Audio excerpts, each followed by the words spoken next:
Welcome, everybody. For those of you all who are just joining us, you are now a part of Whose Street? Our Street. This is a 12-hour virtual summit. My name is Mimi Taylor. I am your host for this block of time, and I am really, really excited about this next panel discussion that we are about to embark upon. Um, as you know, as we set the tone earlier in the day at 9 a.m. for this summit, we told you that you were going to be hearing from some amazing and dynamic speakers, talking from a variety of different perspectives about this damaging bill. And now we are getting ready to talk to a panel of ladies, and I am going to actually moderate that panel myself. This is the Our Voices of Change panel discussion. And we're going to hear today about the Our Voices of Change Advisory Board. We're going to hear about its creation from the woman that spearheaded this wonderful project, Lamicia Whittington. We're going to hear from some additional advisory members. I'm an advisory board member as well. We're going to hear from Cheryl Carter, Sonia Whittington, and we're going to hear from a cohort member of this project, Jovita, who we met earlier today as one of the hosts of this summit. So right now, I'm going to actually toss this over to LA to kind of set the tone for this panel and let us know more about Our Voices of Change. And then we'll have each of the panel members introduce themselves. LA. Thank you, Mimi. So good afternoon. It's so great to be on.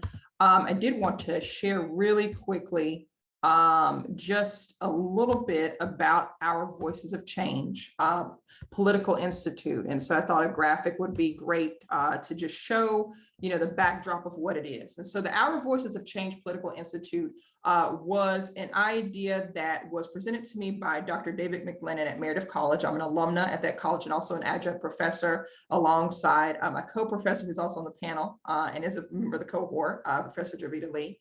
And so the conversation was, how can we create a pipeline to support Black women and women of color for running, seeking elected and appointed offices. We understand the gap. We understand that oftentimes Black women carry the shoulder, right? We shoulder the movement. We carry forth the energy that has actually gotten us all over the finish line to win elections. We saw the numbers through the previous presidential elections, exactly that Black women was carrying the vote. But we don't oftentimes see that level of support in fundraising, that level of support from either party, all parties, when it comes time for us to run. And so that was the impetus was we need to change this. And so this grant was secured through Yale University's School of Slavery and Abolition and through the Council of Independent Colleges to create a political institute designed completely in a way that would support, again, the education, the cohort networking, and the support long-term with the organizations that you're seeing on this virtual summit today, actually, and others you don't see, such as the advisory board members. Really grateful to have Amelia Collins-Taylor as an advisory board member, a founding board member, and you'll hear on the panel two other founding board members for this political institute. And Senator Murdoch, who you just heard, is also a founding member and board member of this institute. You kind of get the point, right? Is that we are creating the current and future generations to do exactly the prolific work that we have lain witness of Black and brown women that has kept our communities alive and afloat. And so again, at Voices of Change, you can definitely visit our website at ourvoicesofchange.org to find out more about the movement, the cohort, and the trainings that are in process. The women, we have over 20 women now that have been engrossed in training their second month, and they'll go until October. And this is a 3-year program. And so that is just a quick Our Voices of Change. And so I'm really excited to have been a part of, as a co-director, to bring this vision, but I couldn't have done that without the individuals you see in these boxes and the individuals that you've seen on that website. It wouldn't be in existence without the work, the labor, the prayer, and the investment, and the cohort, right? We also had to have women apply. And so I'm really grateful to have this panel discussion to talk about why is it relevant, right? Why do we need Black women and women of color in these elected offices and appointed offices? And so Mimi, I'll turn it back over to you, and thank you for just letting me give a brief overview. Thank you so much. And so right now, I'd love for our panel members to introduce themselves. We'll start with Cheryl Carter, move on to Sonia Whittington, and then we'll end with Jovita, who you met earlier, but in a different role, wearing a different hat. Now we're going to hear from her as a cohort member of Our Voices of Change. So Cheryl. Thank you so much, Amelia. I'm Cheryl Carter.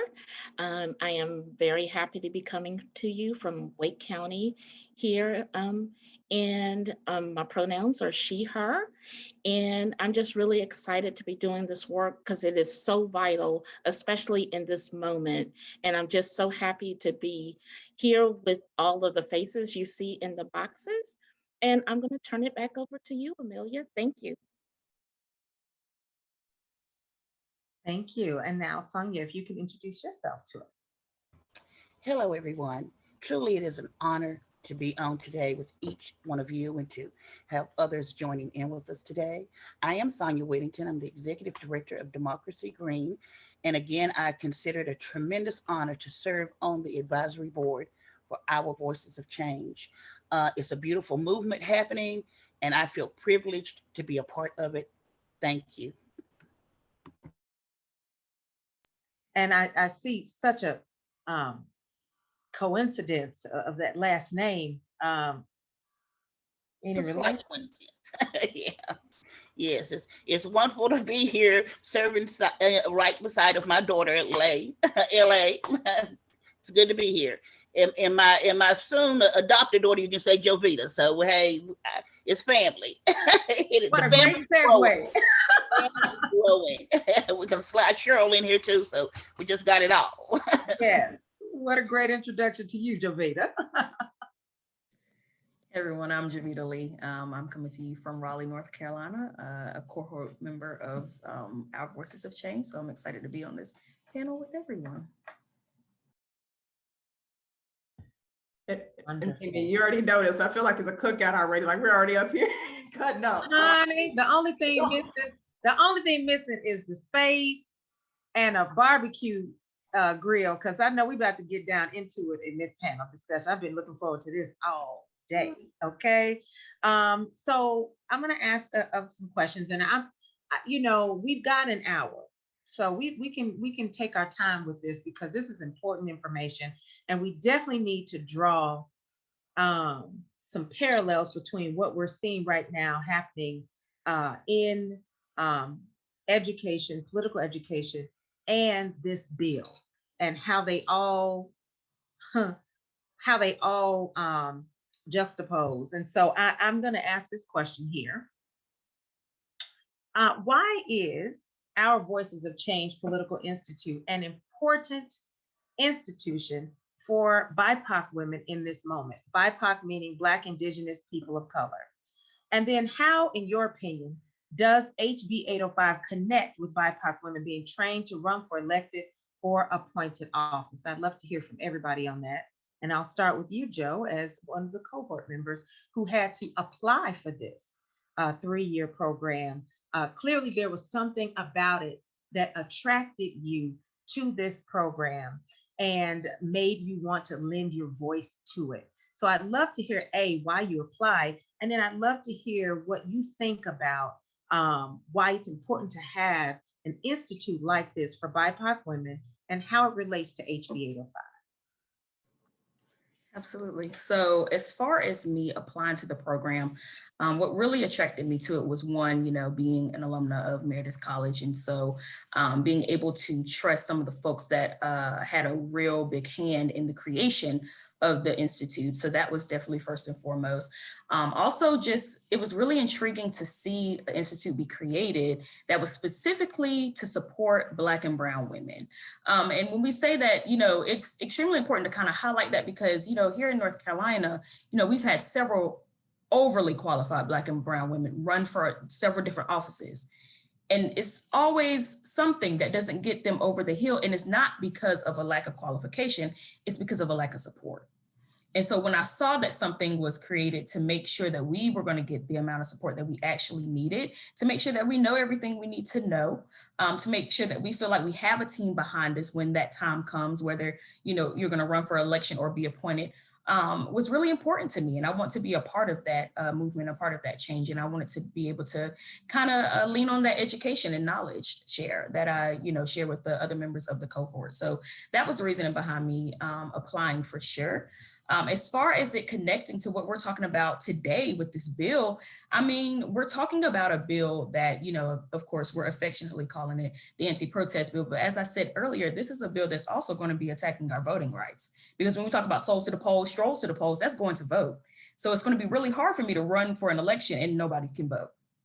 Then what is the election? So I think for me, it's more of just, it's right on time. It connects to everything that we're talking about today, because we need this type of institute. We need this type of training for our Black and Brown women to be able to feel comfortable and to get into these spaces and really represent the communities they come from. Because most of us, have several years of experience, not only professionally, but lived experience, something that you cannot quantify.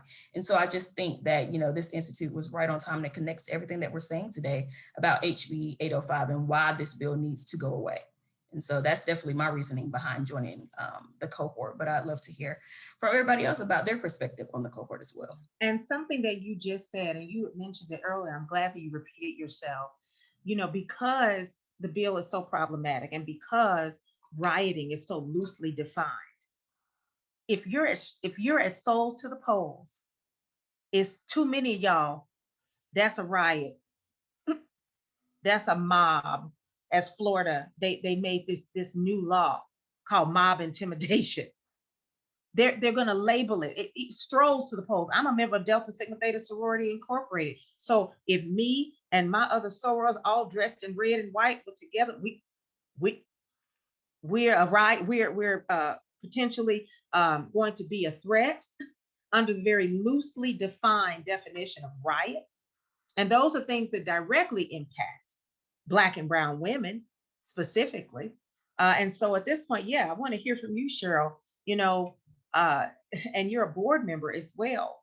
I'd love to hear what attracted you to even become a board member for this and how you see our voices of change and how it relates to this bill. Thank you so much. So I have been part of electoral politics for quite some time, and having worked with and supported candidates, but not seeing candidates that look like me, that represent me, that represent my lived experience has been extremely challenging. And knowing that we've made a commitment with this institute to particularly identify Black, Indigenous, people of color, women of color, is really critical. Because when you think about the US Senate, currently, if I'm correct, there is no Black woman in the US Senate. So how do we even have a voice in that body, in that chamber? And then when you look at the Black women who are representing us here in the state of North Carolina and the other women of color, I mean, we are woefully unrepresented. So it is critical that we are investing in this, because no one can speak to our experience but us.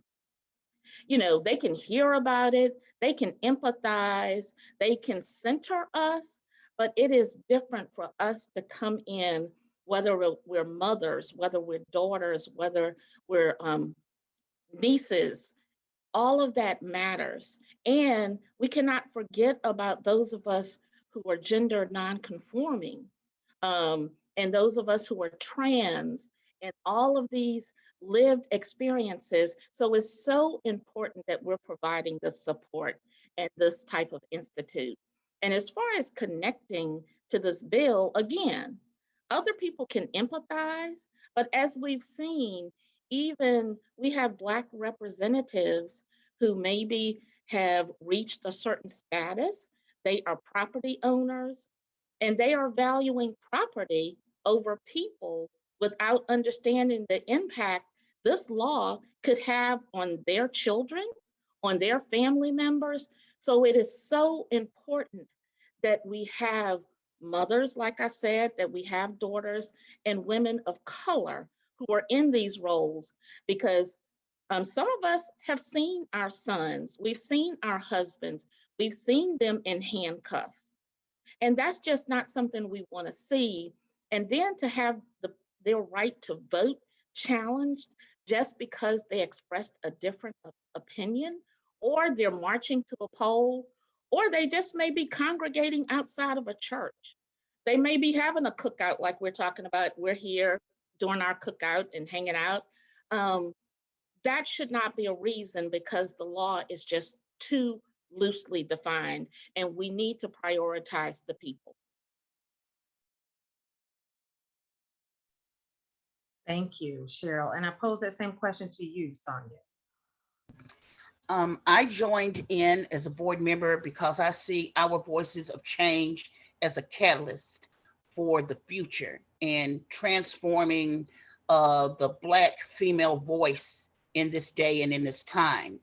I definitely can elevate and see the position that Jovita lifted about that support, because it is something that we discussed, the board did, that we're not just going to educate and just send you out and leave you on your own, but we're going to continue to be with our graduates as they go to excel towards whatever position that they want to go into. But to speak further to my point, I feel like we as Black women, BIPOC community, we know what we know. We know when things are right. We know when things are wrong. We know when issues that are out there that need to be dealt with, and we know that it needs to be dealt with.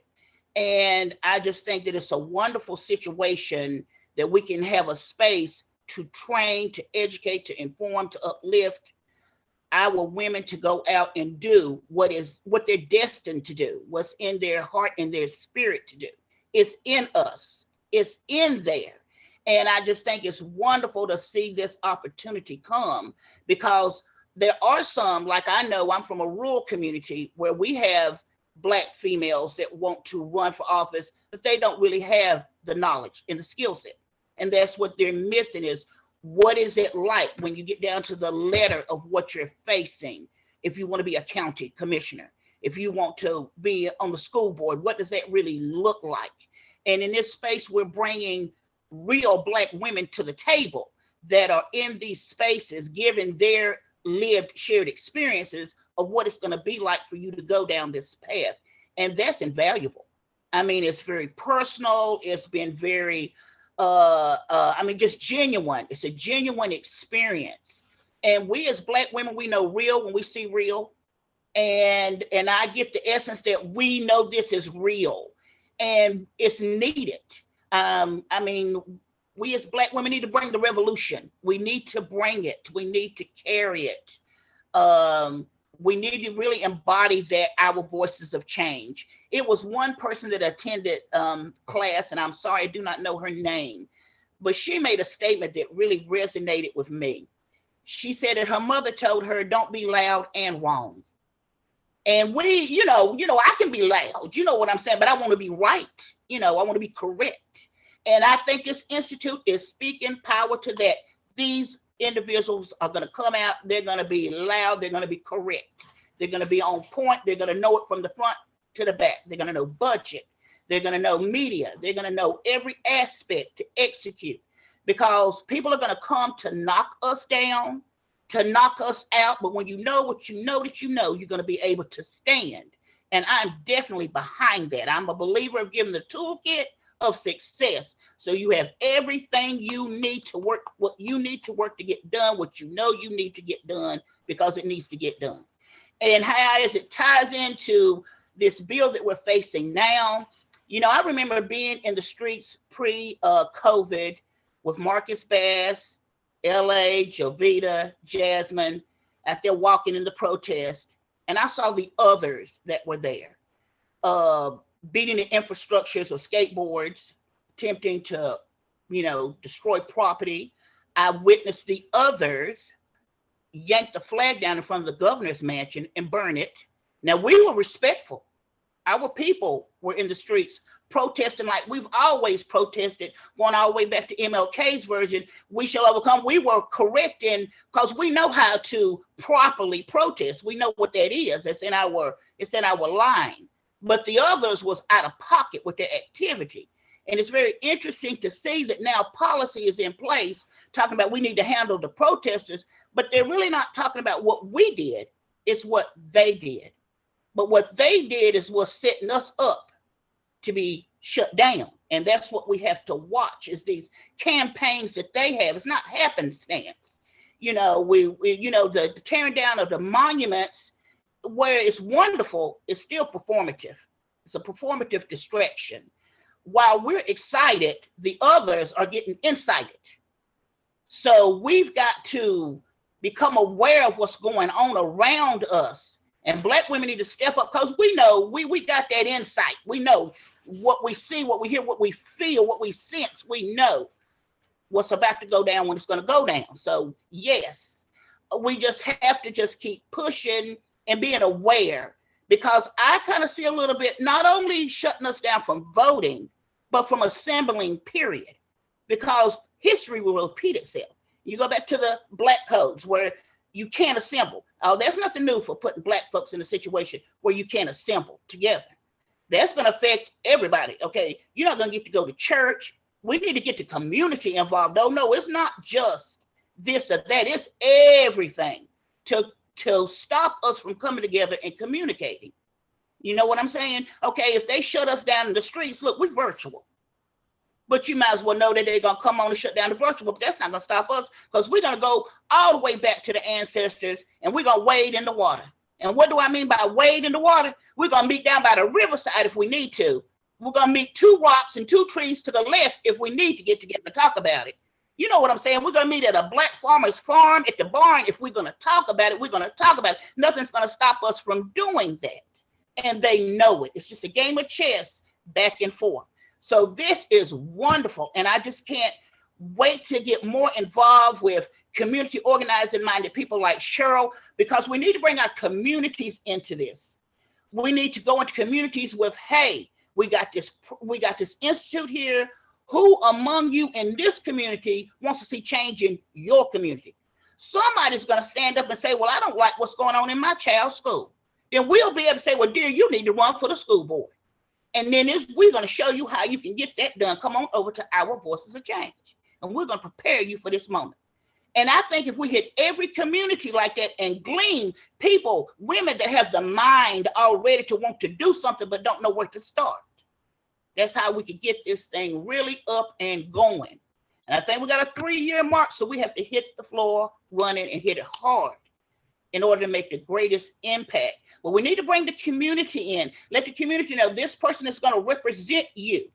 And you're going to need to vote for this person and get behind this person. That'll offset some of the funding that we have to come up with. Because a lot of our people can't run because there's so much, money required to do it. So if we start getting our communities involved and we know who's running for what, and we need to get together often so we know that we're representing everybody in the community and what they want. So it's going to be like, yeah, we're going to delegate you. Yeah, you running and we voting. And it's going to be there, we're going to know it. And that's what I want to see elevated is local election awareness.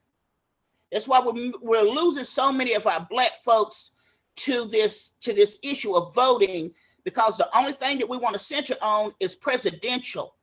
And the president doesn't have the power to affect change in our local communities. And a lot of our people don't know that.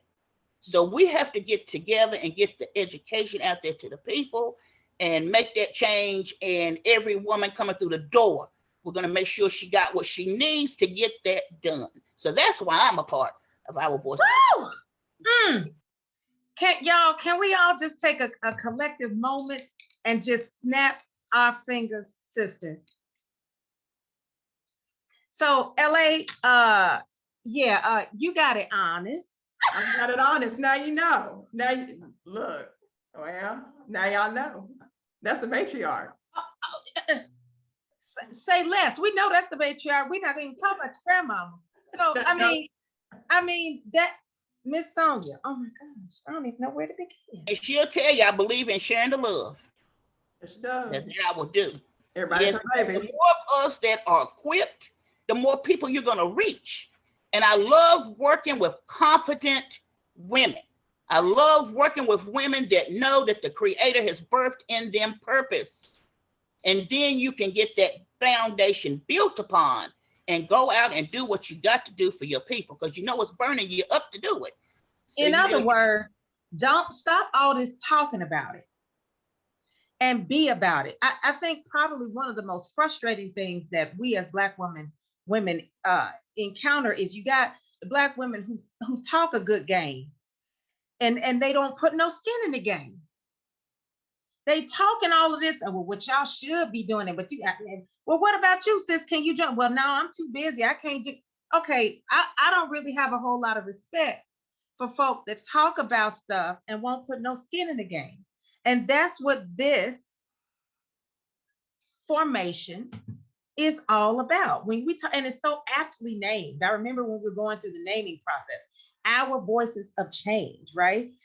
There were several others that we entertained, but when you think about it, this actually is a part of an oral history project. This was a part of an oral history project. So what better way to take the oral history project to the next level than to call it Our Voices of Change? Of course, it is housed at Meredith University, Meredith College. And we partnered with Johnson C. Smith, Flagler College, Guilford College, and we looked at a huge pool of folks, okay? But not everybody made the cut. Not that they weren't qualified, but we had to narrow it down to 20, okay? Jovita is part of that 20. And so as we talk about this being an oral history project and capturing the voices of activism that serve as a model for other women, when you think about your role as an inaugural cohort member, how do you see that your role will be energizing to other women in some of the things that you all are going to be doing to bring others into the fold, Joe? For sure. So definitely, we've been working on, how to tell your story, right? Because a part of, running for an election or being appointed or just being public facing, a lot of that, especially as a Black woman, you have to bring your story to the forefront. Why are you here? What do you want to do in community? Why do you want to serve your community? Because let's just be honest, we need to vet you. We have to be able to trust you. We want to be able to know that, you know what, you have my best interest at heart, and I'm going to fully support you. And so that's where we are in the process, is learning our stories and how to tell them and how to tell them well.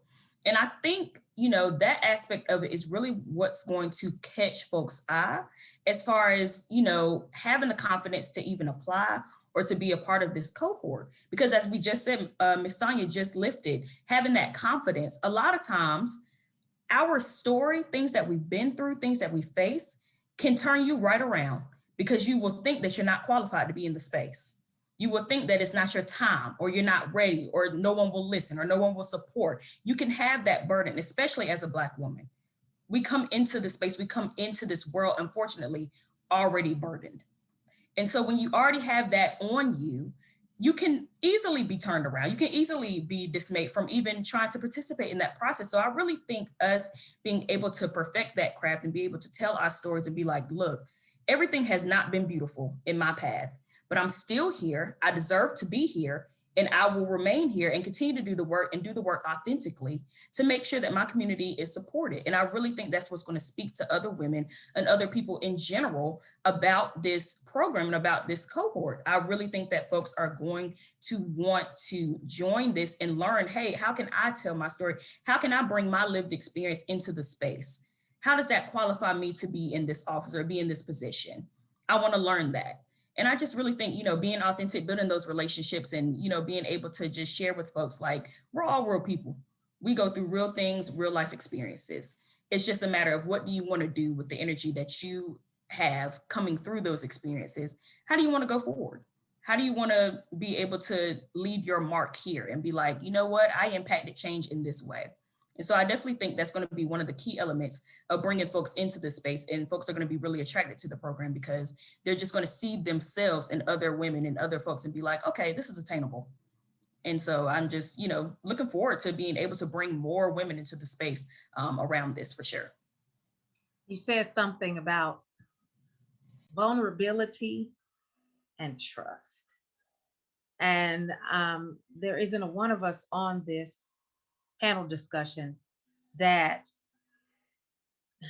hasn't heard the expression, we move at the speed of trust, especially in movement work.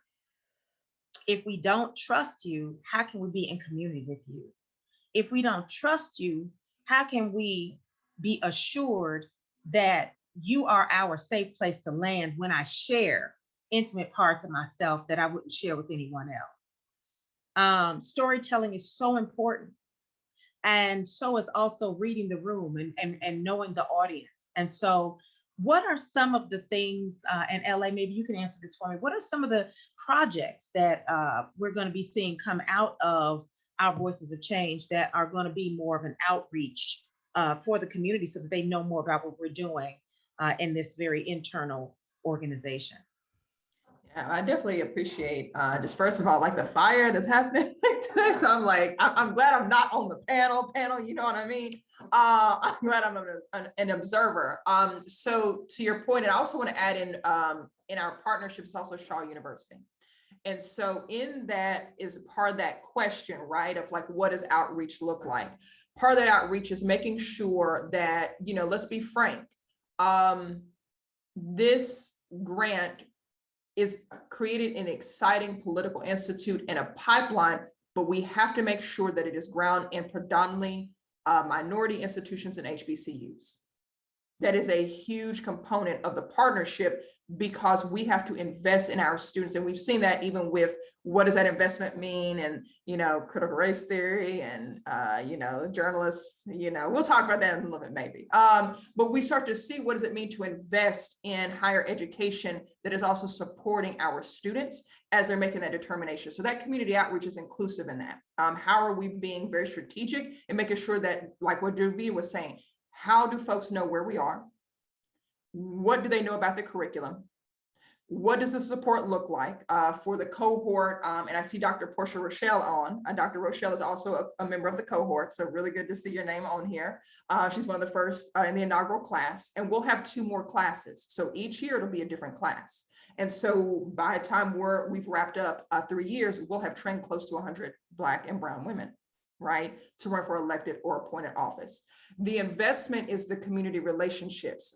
We meet bi-monthly, and each session, organizations, practitioners, and electeds come into space to network with these already existing community members. These Black women are from the community. These brown women are from the community. They are the community. That's the beautiful part about this. And they're also from across the state. We have folks from Fayetteville. We have folks from the Pitt County area. We have folks from Burke County, from the west to the east to the central. We literally have a broad swath of folks. And we even have individuals who are about to move into the state who have family here, who move for school and are coming back. So we have an investment that, guess what? That community outreach is already there. But it'll deepen with our HBCUs, it'll deepen with the 3-year progress. The other thing I want to say for folks, and Cheryl, I appreciate you elevating the statistics earlier. So of the 142 women serving in the 117th Congress, right, our Congress, only 23 are Black. 23 out of 142 total women serving in Congress, okay? And there are no Black women serving in North Carolina elected state executive offices. Now, to Jovita's point earlier, it is not for the lack of trying, to Mimi and to Science Point, it's not to the lack of ability, degrees, love in the community. We know that last year, one of our board members, former Commissioner Attorney Jessica Holmes, which we're extremely proud to have her as a board member. Okay, she was one of the fearless Black women that was running for state council. So when we talk about what does it mean, and we're nonpartisan in this space, so I have on my C4 hat, not, supporting a party, but we are speaking to the historical accuracy of that. We've had Black women run for offices on both sides of the aisles. And guess what? Still, no Black women serving in North Carolina elected state executive offices. And so when we ground that reality, the community outreach, we have a pipeline, we have an underground. And so if you want to support ourvoicesofchange.org, please reach out, contact, because the other thing is, we would like to also pair our cohort of incredible Black women with not only elected officials, but also folks within the community so that they are supported, but also they're able to be supported with knowing the inner workings as an elected, what do I need to expect? So we're training you on that, but you'll also be paired with live real-time internships to also know this is what I need to expect in real time when I'm sitting in that seat. And the other thing I'd say, we have another cohort colleague or member, Wanda Hunter, and I'm saying her name in this moment. And why is because she made this mention that she's already ran for office. So we not only have individuals who are new to the space of thinking about running for office, we're intergenerational. We have folks that are already in office that are looking at how to strengthen their service. Y'all, like, it's literally an incredible diverse group that even electeds are already going through the training with other women who are navigating this so that when they leave, it's a cohort, but you're already supporting one another with current and future electeds. And so Wanda Hunter made this mention that even when she ran, she may have lost on paper, but the policy, the language, the chance that she was able to ground in community, guess what? It is now being implemented. And so even her policies that she wasn't voted in to lead, it's still being carried. But what that means is we always give the Black print. We always give the Black print to what it is to save everybody else, including our own, because we're the baseline. But we're not going to be acknowledged and be recognized to be voted in place to carry our own intellectual property. That's what this is about. We're doing the movement. Okay, you can't tell us otherwise. It's done. How do you think the communities are surviving? It's proof. How do you think we survived generations of slavery, Reconstruction, Jim Crow, civil rights? What do you think? Right? Who is the lifeline? Who are the lifelines? It's all about that recognition of who has already been the lifeline to that movement. And so that's what we're talking about, and that community outreach will continue. But thanks for the question. And I'll pass it back so we can still hear some more conversation going. I have a t-shirt. I've done extensive work with the North Carolina Black Women's Roundtable. Big ups to Dr. Eve. And the shirt has hashtag love Black women, hashtag support Black women, hashtag vote for Black women, hashtag love Black women, hashtag respect Black women. And I tell you, every time I wear it, and the whole shirt is filled from the top to the bottom with hashtags Black women. Because, and I'm not going to get the quote right, but Malcolm X said it, we are the most disregarded group on the planet. And it is our backs that are broken in order to uphold, uplift, energize, empower, mobilize our communities. And you touched on critical race theory very briefly. That's kind of going to segue me into this next portion here. As you all know, anybody who was watching the news a little bit, Nicole Hannah-Jones, Pulitzer Prize-winning journalist, and I want to say that her awards came that were based in critical race theory. The students mobilized and were on fire to get her at UNC Chapel Hill. Ultimately, she went to Howard, likely a place where she was welcomed with open arms, where she didn't have to be dissected, placed under microscope, forced to prove herself, because her credentials speak for themselves. And so I wanted to talk to you, and I'll kick this to you, Cheryl. What are your thoughts about the intersection between the legislature, voting rights, UNC, Journalist Jones, HB 805? There's so many correlations. And how they all kind of meld together. And then, we know that if certain situations were not at play, we would not be, she would not have even felt like she needed to go to Howard in the first place. But I'm gonna let you speak on that. What you have to say, Cheryl? All right, thank you. I have to take a deep breath to even, just consider it. And, I talk about this issue so much that I've actually had people ask me, Cheryl, why do you talk about racism and Black women and the impacts?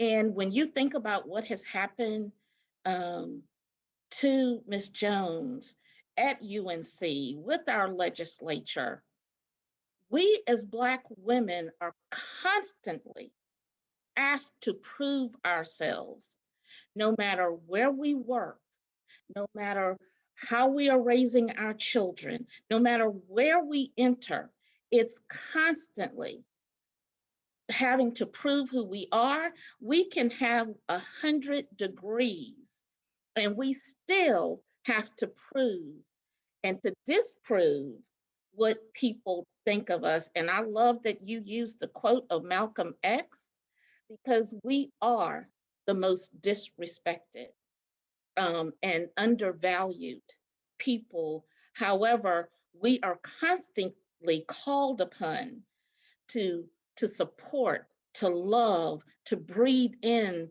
to everyone in every realm. When you think about elections, it's Black women in the streets. It's Black women at the doors. It's Black women leading, and whether they're doing that part or they're talking to their children, their husbands, their uncles, their brothers, we are the ones that are making sure people are voting and are participating. Uh, it has been for centuries, we have been holding this space. So to have people to question the validity of this woman and what she could have brought to UNC is just another slap in the face. And we just can't be quiet. I don't need someone to ask me to stop talking, because guess what? I'm not stopping. If you all know me, if you are around me, I'm going to keep talking, because much like LA and her mother, my mother breathed this into me. My grandmother breathed it into her. Jovita is my niece. LA is my niece by choice. So, it's not something that we're all here by happenstance. We're here because we are family, by blood or by choice, because we are driven by this. And every time I see them, I am so proud. But I need people to stop questioning our validity, questioning our choices, trying to silence our voices. Because guess what? As I believe it was Jovita said, we are here. We are here to stay, and we are going to be loud and very correct with it, as Sonia said. So hear us roar. LA, I feel like in my spirit that you want to say something about this. And then I believe that your mama might want to say something too. Listen, the whole way that whole Nicole Hannah Jones thing played out, I just sat with it for a long time. And now that this is happening and this collective action is happening, I just see so many parallels to so many things that are deeply intertwined. Right. Right? That's right. That's right. When we talk about the makeup of the legislature, right, our General Assembly, we have to consider that we've been gerrymandered, right? This state, we are in and have been in historical gerrymanders, which means that it's folks that have been in office that we didn't vote for.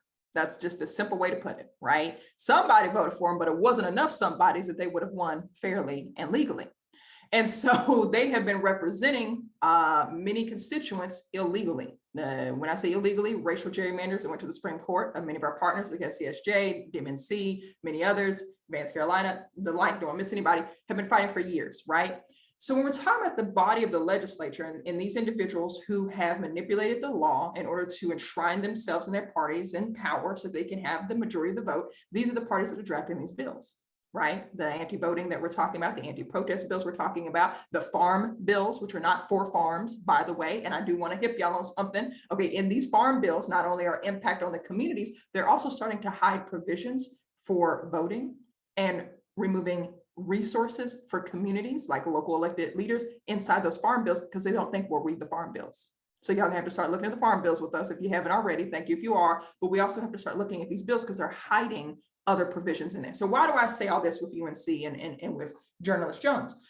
Well, that body works with and in alignment with the Board of Governors of UNC Chapel Hill, right? So if you already have a certain politic identity, if you have a certain leaning and you're influencing the Board of Governors, or you have influence on the Board of Governors, which means you're in alignment with certain conservative-esque, I won't put a partisan on it, but you have certain values, right, of donors, which is what happened, right? A donor who's in Arkansas, who gave $25 million to a building, and that building is named after him, okay? Not going to dignify him with the name in this place. Sorry, y'all, it's about Black and brown women, okay? We're not going to highlight that. But what he did was he gave $25 million and said, I don't want that. I don't agree with her 1619 project, and my opinions and my money outweighs your opinions and whatever clout you have, because guess what? My beliefs, they matter more. UNC said, okay, they do. So we won't give her tenure. They chose. It's real clear. They chose based on party alignment, based on ideology alignment, based on historical grounding of racism and discrimination. They chose to side with a white man from Arkansas who isn't even in the state. Okay, cool. So here we go. Journalist Nicole Hannah Jones created the Ida B. Wells Society, right? She actually created institutional programs for North Carolina, which means it would attract revenue and guess what? Further thought leaders, trained students and professionals who have gone through that Ida B. Wells. She's been investing in the landscape and the economics of this state before this opportunity came up. So for us to devalue 1619 project is already it's already an attack on her body and her body of work, but it's also an attack on her legacy because she has continually invested in North Carolina and our students. She didn't just start with this offer. So it is disrespectful, but it's also disrespectful to think that we have to take your trash. You give me the scraps and I'm supposed to be happy with it. And here's the thing that I want to frame, and I want to speak life into the students. You have so much power. They don't tell you that. When you're students, we go in and we're trying to get through this maze, this game, especially when you're Black, especially when you're brown, the odds are stacked against you and they don't want you to be in certain clubs and they don't want you to do certain protests, hence this bill. Because you can actually push the pendulum of change because the money comes from you. Even if you're on federal assistance, how do you think the federal dollars get allocated to that institution if your body is not at that institution? You bring in the money, and that money, that federal dollars is still your tax dollars. It's still your money. It's not a handout. Let's stop.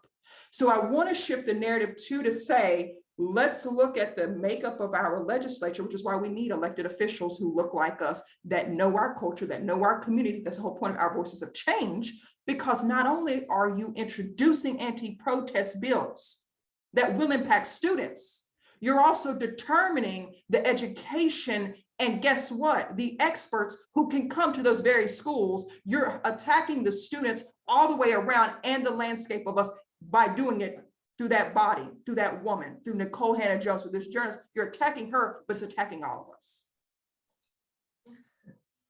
It's just so glaring, right?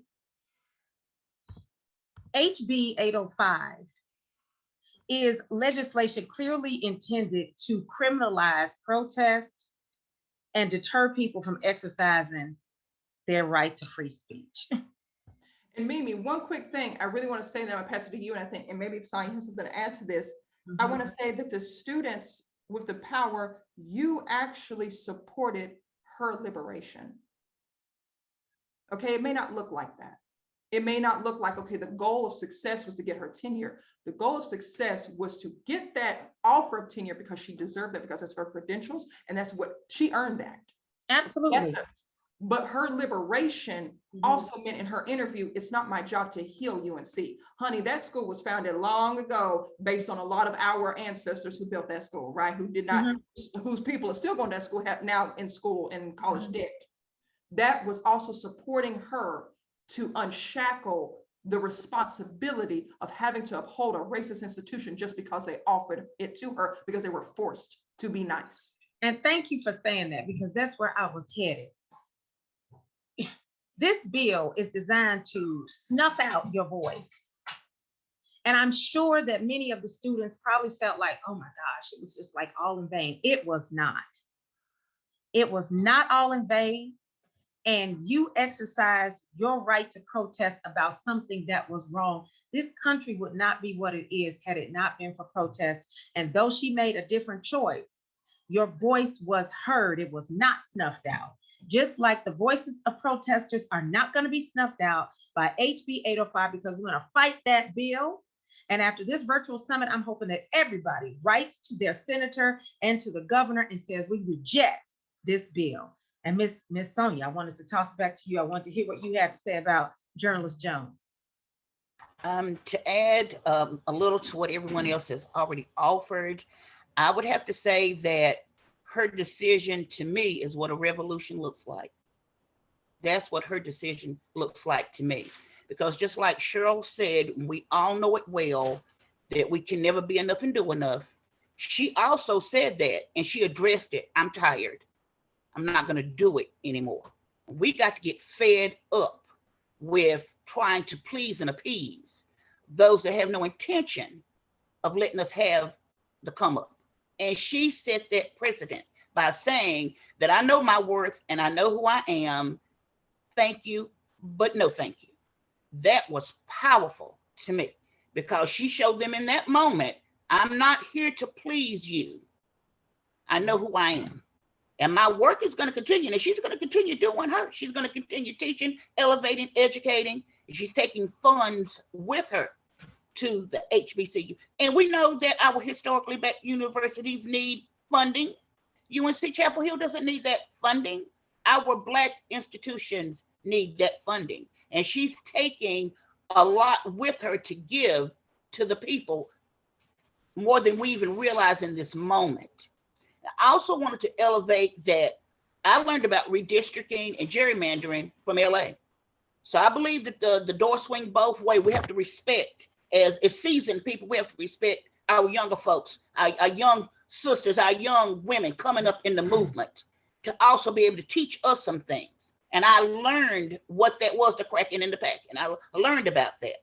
But I also want to elevate that Jovita has done work in behind biology, biodiversity, let me get it out correctly. And she's elevated the environmental justice issues in Chapel Hill that UNC Chapel Hill is causing our Black and brown neighborhoods in that area. See, so we've got situations that are affecting and impacting our people still. So by her being, Miss Jones being attacked, we should look a little closer at UNC Chapel Hill. Now, they can get enough funding for the Silent Sam statue to be taken care of, but they can't get enough funding to do away with the coal burning situation they got over there that's polluting our Black and brown people living adjacent to the college. And Jovita is leading that work, and may we begin to become aware of the impact that these old antiquated systems are still having on our people. It's just a door opening, and we need to look a little bit closer. She said it well. Miss Jones said it well. She was endearing. That's her college. That's her alma mater. She wanted to believe. She wanted to do. But when you get slapped in the face so many times, you just got to say, hey, it is what it is. And I'm just not going to keep on doing this. And I applaud her for standing up. And to me, that is what a revolution looks like. It's saying, I'm not here to please the others any longer. I got to do what I got to do. So thank you. This I love it. I love it. And someone in the chat, one of our participants today, Miss Paris Miller, said that the UNC student activists are run by young Black women.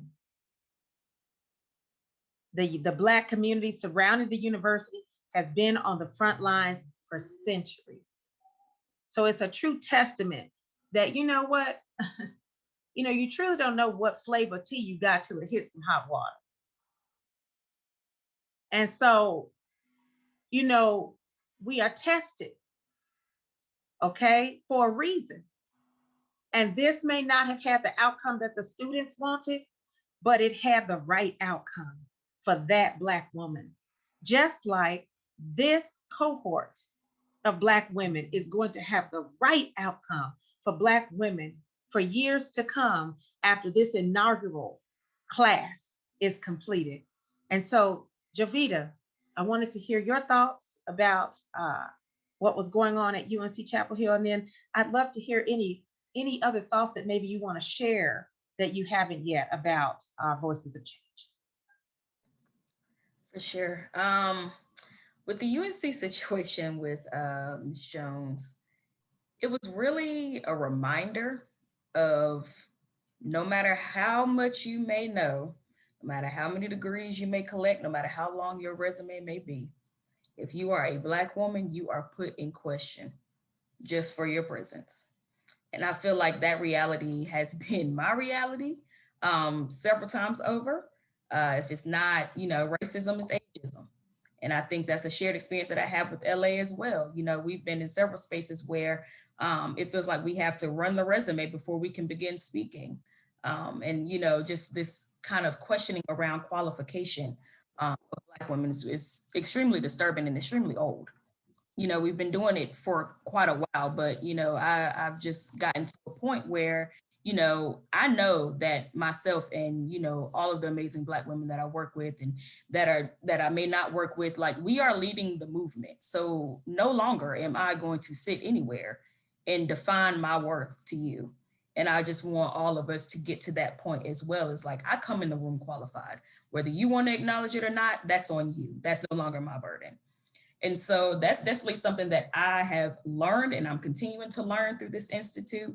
But, again, I just have to echo what everybody's saying. Like, I applaud her for making that move. And like Ms. Sonia said, bringing that funding to an HBCU. I'm a proud graduate also of North Carolina Central University, Flips Hair. So I understand and acknowledge, the value in a HBCU. And I love my HBCU through and through. And so I applaud her for making that move, for bringing that money to where it needs to go and to be able to amplify, our Black and brown students at Howard and across. Now this is setting the narrative and setting the precedent for other universities and HBCUs. Now it's like, okay, well, we can send all of these qualified folks to these HBCUs to educate our babies, which they should have been doing in the first place. But, this is a space where we deserve the top-notch education, and they're going to get that with Journalist Jones for sure. They're definitely going to get that. So I definitely just applaud her choice for going to Howard. But, just speaking on the Institute, and my last comments about it is just, I think that this was a very timely choice. I'm so glad that it's being offered and it's going to be offered for the next few years to come, because I just see hundreds of Black women and brown women being able to come to the forefront, tell their stories, get the knowledge that they need to, and just really build that confidence in that portfolio to go forth. Because in my opinion, we are the next step, we are the next generation. And so we deserve to be on the platform just like everybody else. And I think this is definitely going to be an institute that is going to educate us in the right way, that's going to nurture us in the right way, and it has the perfect people on the board to truly support that knowledge being shared across this cohort and the ones to come. So I'm definitely excited on the existence and the growth. Wow. Thank you, Joe. And I want to thank all of these wonderful ladies for this hour of empowerment, this hour of Black Girl Magic, Black Girl Magic Melanin, all the wonderful things that we are as Black women. And I'm going to leave the closing comments to you, LA, but I'd like to thank you, Ms. Sonia Thank you, Cheryl. Thank you, Jovita, for being a part of this panel discussion and uplifting this amazing cohort during this virtual summit. For those of you all who are just joining us, we are a part of a 12-hour summit that goes until 9 o'clock today.